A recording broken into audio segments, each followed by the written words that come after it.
The 2013 DMC reboot is an awful Devil May Cry game. Not in a million years. I know that's a really odd way to start the video considering the title and thumbnail, but trust me, it will make sense as we go along. For now, allow me to briefly reintroduce you to the concept of... Whether it's used to revive a long-dead franchise towards a new audience or just to give it a fresh start, no matter what, reboots will always be seen with some level of controversy in any type of media. Video game reboots, however, have always been strange to me, because while the concept of a reboot makes the most sense in this space, it's also the space where you can make the most amount of mistakes. You have to retain a good balance of the new ideas you want to bring up, but also keep the identity that made the original game so special, while reinventing it in a modern style that can appeal to both new and old players. Video game reboots have been a thing for the longest time, with them always varying in quality, where people want games like Kid Icarus Uprising or Mortal Kombat 9 and less of the 2022 Saints Row reboot or Sonic 06.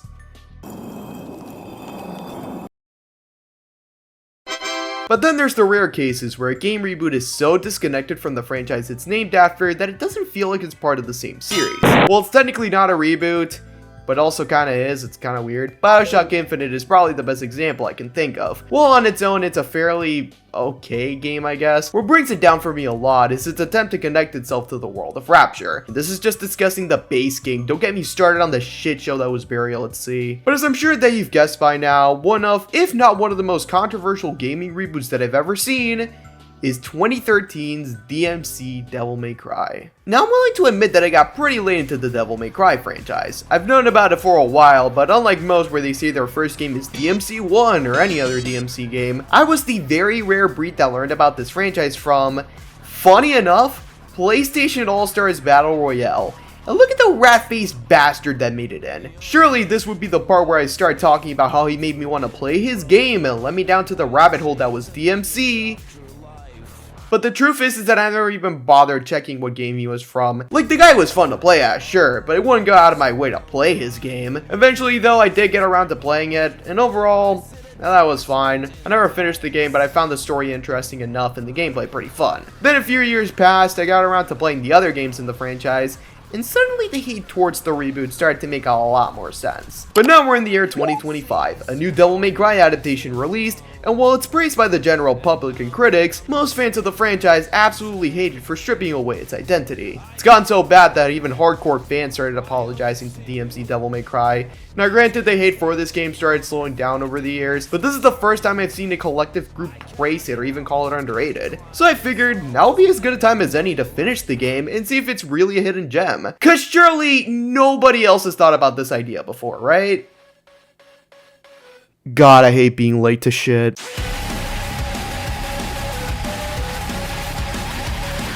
Hey guys, you looking for a fight? Here I am.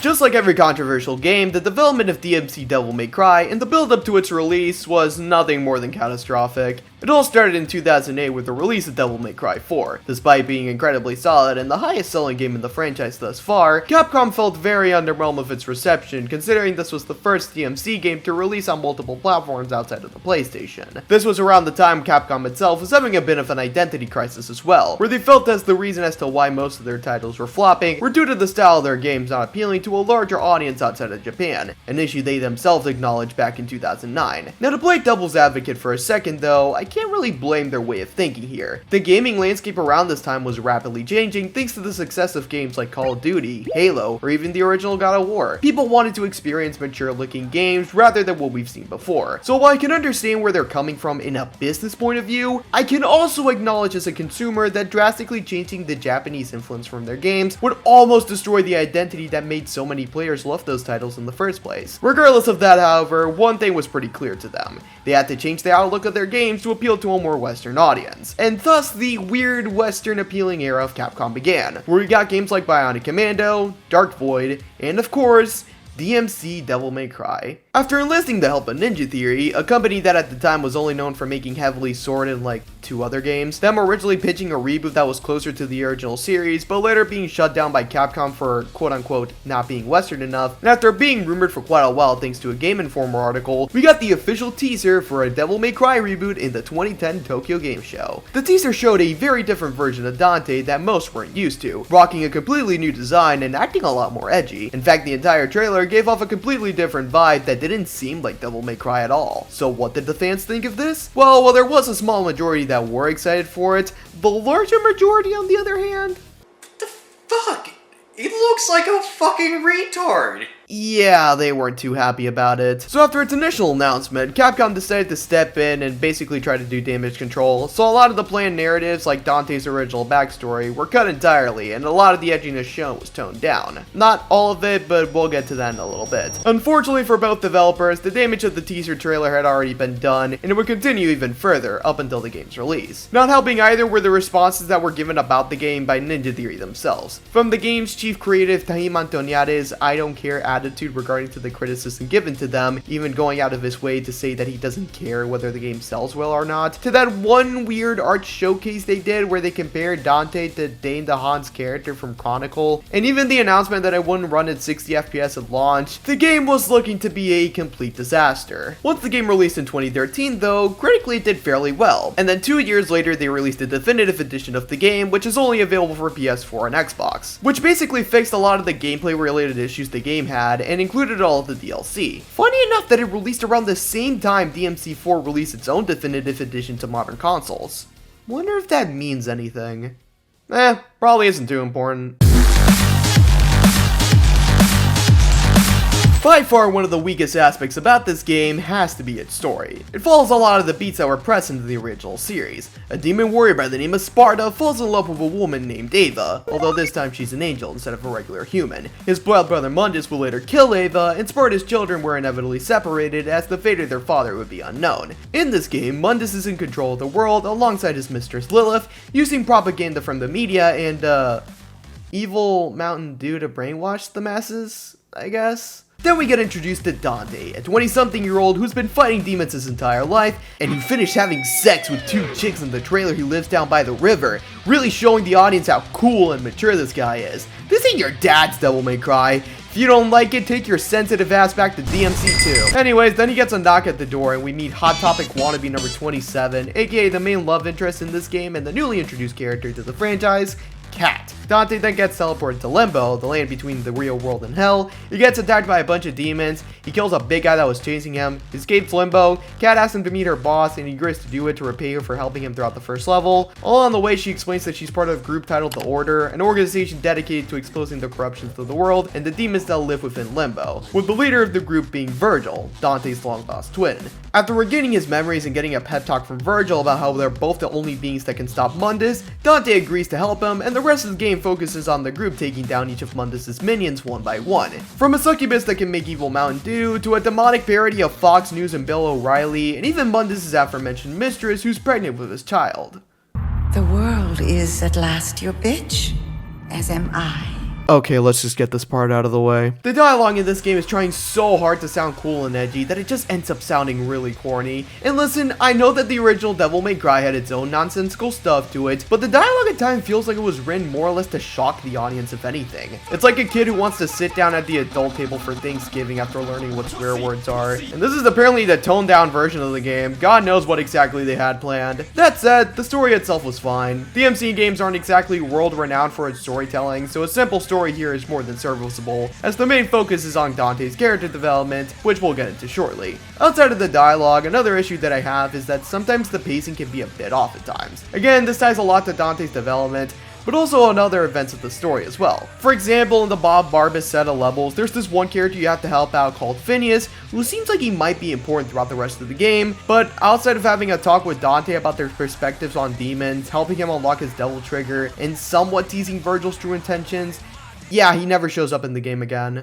With that said, I kind of enjoyed seeing a fresh take on an already established franchise, and despite how overly serious this game tries to act, there are times where it can be pretty funny. Whether it's Dante being stuck in an elevator and agreeing it's hell, or Vergil having this dumb looking Redditor fedora in the original version of the game, Yo, who the fuck is this guy? it makes me wish that the game leaned in more into that silliness instead of acting more like a corny 2010s action movie. The original DMC was cool because of how overly silly it was. Just show us a cool guy with a sword killing off demons in a stylish way, and that enough does the job.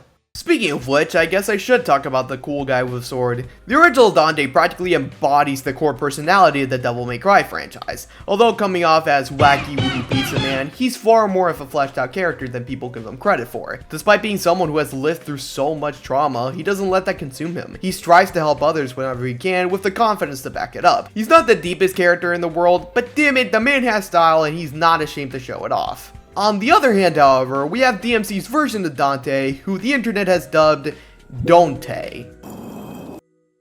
Now let's get this out of the way. If we were comparing him to his previous iteration, yeah, this guy kinda sucks. He's a foul-mouthed, unlikable asshole with absolutely no charisma. He tries to look cool but ends up looking like a total jackass instead. However, with the context of the story and this being a completely new iteration of the character, I actually ended up really liking Dante here.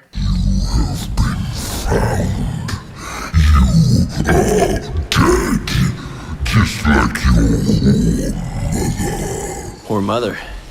I don't know my mother, but if you're calling me a son of a bitch, you wouldn't be the first.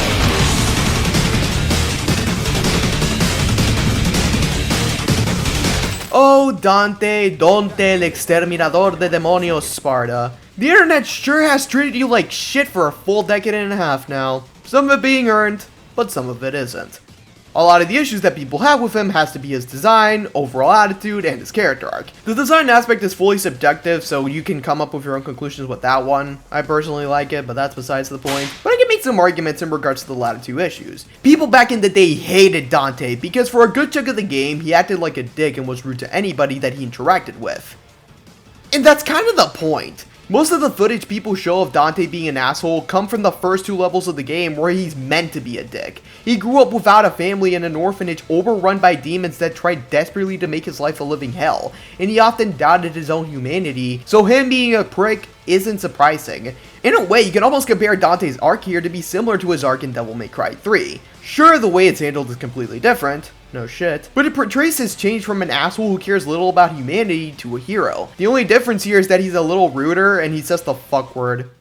Now, it's not to say that he's a perfect character. A lot of his one-liners and jokes don't land most of the time, and the pacing of him becoming a hero does feel a bit wonky at times. Like in Mission 1 and 2, he has little to no intentions of helping out humanity, or anybody for that matter, but then in the start of Mission 3, he's just fine with it. Like, I get doing anything possible to stop Mundus and all, but like, I would be a little more hesitant to work with people I just met. I also do think that Cat could have worked a lot better in his arc, which I guess is a problem more to do with how Cat was handled than Dante, but man, might as well mention it. I hate to make this comparison since I bet most people have made it already, but compared to Lady or even Trish, Cat feels a lot more one-dimensional. Now, I completely understand where they were trying to do with her character, and unlike most people, I don't think Cat is this bland character that has no purpose in the story, because that's factually wrong. And I will give credit that in the definitive edition, they did expand her backstory, but compared to the latter two characters where they have their own character arc and as such aid to enhance Dante's arc, Cat doesn't really have an arc. She's mainly used to move along the plot and help Dante find some purpose in liking humanity. I wanted to like her character, and plot-wise she works fine enough, but for this to be her first and only game, I just wish they did more with her. Oh yeah, this segment was about Dante. Yeah, I think he's a neat character, not anything special, but it's a shame he'll live in the shadow from what came before him. With that said, he's better here than the Netflix adaptation of Dante. That guy was just straight up Deadpool. Like a superhero. Not that I call myself a superhero, but your mom does.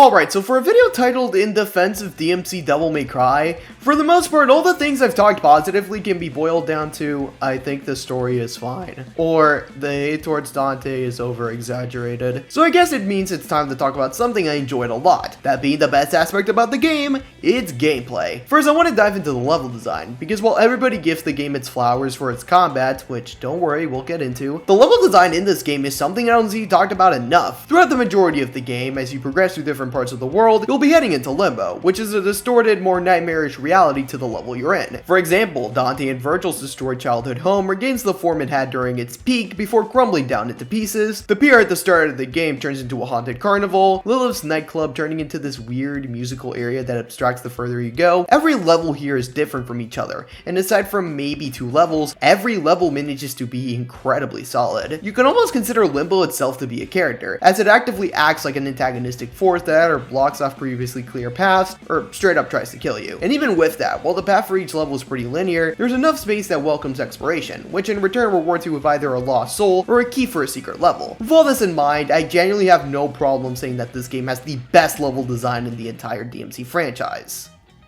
And then there's the gameplay. Now before I start talking about this, I do want to briefly mention that I will be talking about the combat present in the definitive edition of this game and not the original. I know that the definitive edition irons out a lot of the issues present in the original, and in good faith I should talk about the original's combat in this video.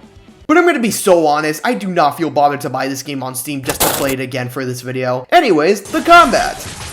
Yeah, it's pretty good. Compared to previous titles, the combat here is a lot less complex and different to what most people are used to. For instance, any of Dante's old styles like Gunslinger, Swordmaster, Trickster, and Royal Guard are completely gone, and instead of hitting the trigger button to swap out weapons, you instead have to hit the D-pad to change your secondaries and guns. I also do remember the original didn't let you lock on enemies, which was a little annoying, but again, this was fixed in the definitive edition. Now we have a mediocre lock-on button. Better than nothing, right? But despite being so different to what it was, as much of a hot take as this may sound, this might be my favorite playable Dante in the series. Hey, I said it's my favorite, not the best. So stop writing your Melvin Sneely ass hate comment and let me elaborate.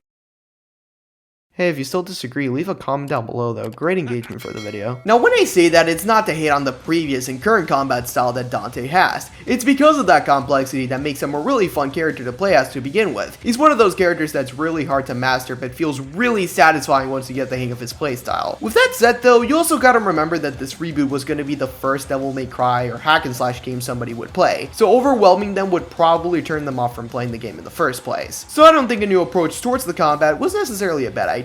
With Dante being a Nephilim in the reboot, that introduced the idea of the Angel and Demon weapons. The Angel weapons, those being the Scythe and Aquila blades, are really fast and hold a wide range, but are fairly weak. Demon weapons on the other hand, those being an axe and a pair of fists straight out of Punch-Out, are incredibly powerful and easily the best weapons to deal damage, that they are considerably slower, leaving you open to any enemy to attack. There's also the introduction of Dante's grappling hook, which also contains an Angel and Demon variant, where the latter brings enemies closer to you while the former brings you closer to them. Combined with the movement, building up combos while dodging attacks can be so much fun, especially when you realize that you can switch between those weapons almost instantly. With that said, my favorite weapon in this game has to be the Rebellion. Kind of a generic pick considering it turns into a combo starter later on in the game, but it's practically the best of both worlds balancing wise. With all my praises, there's also a lot of issues present in the gameplay. I'm gonna be honest, around 90% of my playthrough for this video, I did not use guns at all. Earlier on in the game, they were fine enough to keep your combo from going down, but for the most part, they're really weak. Ebony and Ivory barely do jack. The Kablooey was introduced literally 3 missions from the end of the game, only for it to be painfully mid, and the shotgun does alright damage while being painfully slow. After I got the Aquila, I practically stopped using the guns altogether until it was 100% necessary, aka whenever I needed to deal with these things. Speaking of annoying enemies, you know, it would really suck if a combo heavy game like this would have specific enemies that were weaker when using a specific type of weapon.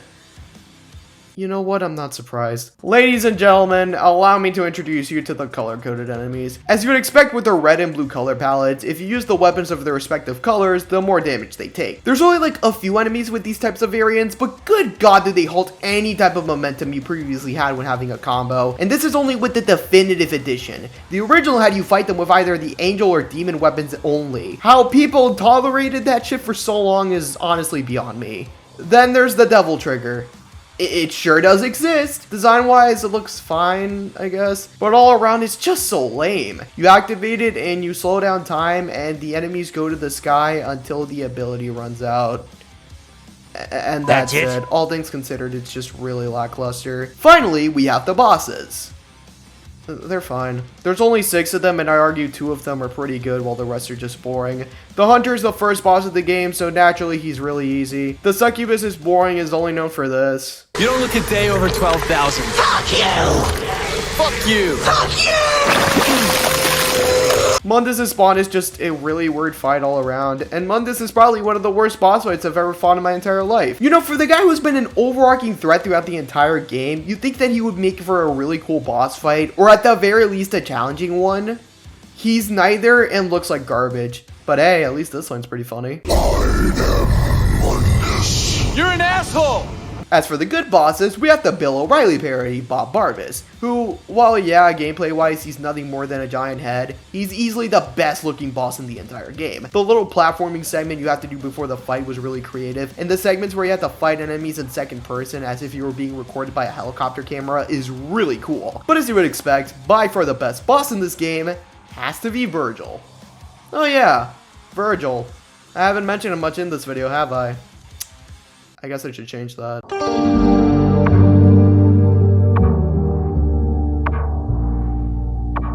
When it comes to the topic of video game rivals, there's absolutely no one that tops Mr. Very Delight deep within himself, Vergil. What makes Vergil such a compelling character is how different he is compared to Dante in every single way. He's cold, calculated, and is always in search of power. That desire of power is rooted from the trauma of losing his family when he was a child, throwing everything that he sees as a weakness, including his humanity, to compensate for what happened all those years ago. Coupled with an awesome design, a completely different fighting style, and some challenging fights, all of these aspects make him the perfect foil to his brother. Which kinda meant that translating such a character in a reboot like this was gonna be quite the challenge. This game was already leaning into being more edgy, so if I was a DMC fan back in the day when this game was first announced, then I would have been terrified to even think how they would handle Vergil, because it would have been so easy to make him this generic evil guy who wants nothing else but to rule the world. However, I'm happy to report that Vergil isn't like that here, at least in the majority of the game. In fact, the game does something rather unique. Instead of him being evil, for a good chunk of the main story, he's actually an ally, creating a really interesting relationship that also clearly established a dichotomy between him and Dante. Throughout the game, they both want to tackle situations differently. Dante is the more hands-on fighter type, while Vergil is the more calculated type, determined to achieve his goal no matter the cost. Level 18 also has some really interesting dialogue between the two about their sense of control. Where Vergil found that sense through hacking, Dante found it from killing demons. It's a small moment, but it highlights their relationship in the game well. You know, it's just nice to see a character often characterized as a villain in the past have a different role in the story. Surely, nothing will change that, right? Mankind would be free. Yes. Free from the demons. The path is clear for us to rule. Oh, shit!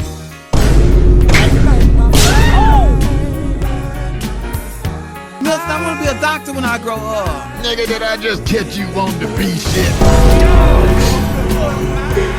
This nigga is dead. So yeah, to the surprise of absolutely nobody, Vergil is the true main antagonist of the game, and I really do mean to the surprise of nobody. If you're a fan of this franchise, it was only a matter of time for him to become a villain, and at least to me, Vergil's reveal reminds me of Dante's character arc. The ideas presented are there, some were executed pretty well, but for the most part it could have been handled a lot better. Like, the hints are there. Like I mentioned in the story segment, Phineas makes a remark about who will take Mundus' place after he dies, or how little Vergil really cares about cat and humans in general, or even more subtle things like that big graffiti in Mission 3. Those were fine, but I just wish they did more with his character, or at the very least show him fighting demons. The only time we see the man fight something was in Mission 19. You know, the penultimate level of the game. But I guess Vergil being a villain makes some of his actions in the game make more sense, like the little he cares about Kat after she gets captured, or killing off Lilith. With that, it was him either being a bad guy, him being stupid, or him being a Playboy Cardi fan. Plus, I feel like his reveal would have been received a lot better if it wasn't written like that one scene from Megamind. But now we get to the fight itself, and all things considered, while I really like this fight, in fact, this is probably the level I return to the most whenever I want to play this game, I can't really say it's that special. This is probably the most 7 out of 10 final boss I've ever fought in my entire life. The aesthetics, combat, and especially the background track of this fight are great, but my biggest problem is the difficulty. Even in some of the harder modes, 90% of the time I find myself beating this guy without getting hit. That is, until he decides to lock in and pull out the doppelganger, that's when I get my ass kicked. I understand why the fight was made like this story-wise. It's made to demonstrate how weak Vergil is compared to Dante, which drives Vergil's desire for power in the DLC expansion, but mechanically as a final boss, I guess it's good for what it is. But after the fight, Vergil leaves wounded, forever tarnishing the relationship he had with his brother. Kat reassures Dante about his sense of self, and Dante walks away with her knowing he now has the responsibility to protect the people he once hated, putting an end to DMC Devil May Cry. So 2 months after the release of the base game, we got a 6th level DLC expansion titled Vergil's Downfall, a direct follow-up to the ending of the base game showing what happened to Vergil. I'm not gonna lie, I enjoyed this DLC a lot. The story is really interesting as it dives into the psychology of Vergil. The story plays with his insecurities as Vergil sees the people closest to him, like Kat, Dante, and even his own mother as a problem, as the only things that were keeping him from gaining power. It kinda leans into the character that I was worried he was gonna become, and to be fair, a lot of the dialogue doesn't help him look any less corny. Where's your heart? I no longer have one, Mother. Let the dogs out! Shut your ugly ass up. But in this context, that transformation makes sense. He's giving in to his demonic entity while letting the little humanity he has left completely dissolve. It's called Vergil's Downfall for a reason. The gameplay is also pretty good here. With it only being 6 levels, your arsenal isn't as packed, with the only weapons you have being the Yamato with its own angel and demon form, as well as the summon swords. Personally, I didn't have that much fun like I did with Dante, and this is by far my least favorite playable version of Vergil in the series, but the stuff that you can do here is pretty sweet. Okay, there is something that this DLC's combat does better than the base game. The spiral swords.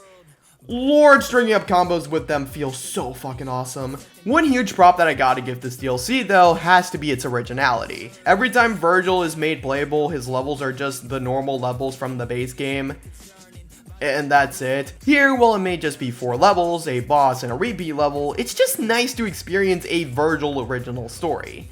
Though in full transparency, even though I enjoyed this DLC, a side of me doesn't really care about it because, in all fairness, it's kind of sequel baiting, because, oh look, Vergil left all his humanity away and now is the leader of a bunch of demons. Can't wait to see how that plays out in the non-existent sequel. Despite that though, Vergil's Downfall was a fairly solid expansion to what came before it, and I'll be sure to revisit it again, I don't know, at some point in my life, I guess. Overall, I don't know, this game's fucking weird. You know, when I started writing this video, I came here with the mindset of, yeah, this game's pretty overhated, but it's not anything but a mediocre mess. But then the more I kept replaying this game for this video, the more I found myself enjoying it. Sure, the deeper flaws are there, but there's stuff here that I really enjoyed. The gameplay is incredible. I grew to appreciate Dante's character arc, and various other parts of the game, like its level design, art direction, and soundtrack were really solid. Ultimately, the game's biggest drawback here was being tied down to the DMC franchise and poor timing. While it may have not created the genre, the original Devil May Cry practically defined what a good hack and slash game was. DMC Devil May Cry, however, changed up the formula so much to its original iteration, most fans didn't even give it a chance after its reveal. If it was its own unique IP, yeah, I don't think it would have lasted that long either, but at the very least it could end up getting a sequel and over time it become a cult classic, similar to something like Prototype. Even without being an original IP, as I've mentioned before, people are starting to lighten up on the game. Like, I've seen posts, fan art, and even videos talking positively about the game.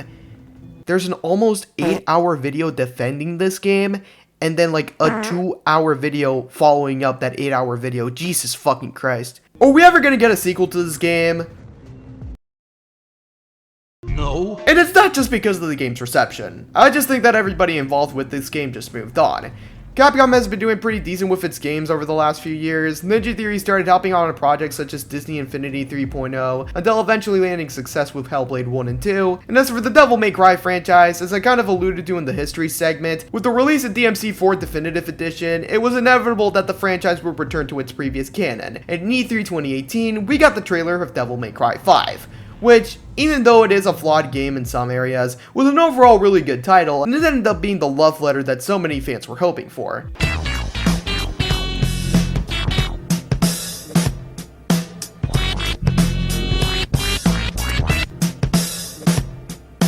There were ideas for a potential sequel which sounded kind of interesting. The concept of invading heaven this time around instead of Limbo sounds cool, but the rest sounds not good. At its core, DMC Devil May Cry is a product of its time. So even though it isn't the best game, hell, even struggling to call it great, it's a flawed game that I thoroughly enjoyed a lot. At least a lot more than the Netflix adaptation, I'll say that much. And if you're someone who's still iffy about the game and if you thought about playing it, listen, it's 2025, just buy the Definitive Edition or the Steam version if you're cool with dealing with some jank. Nobody's gonna judge you.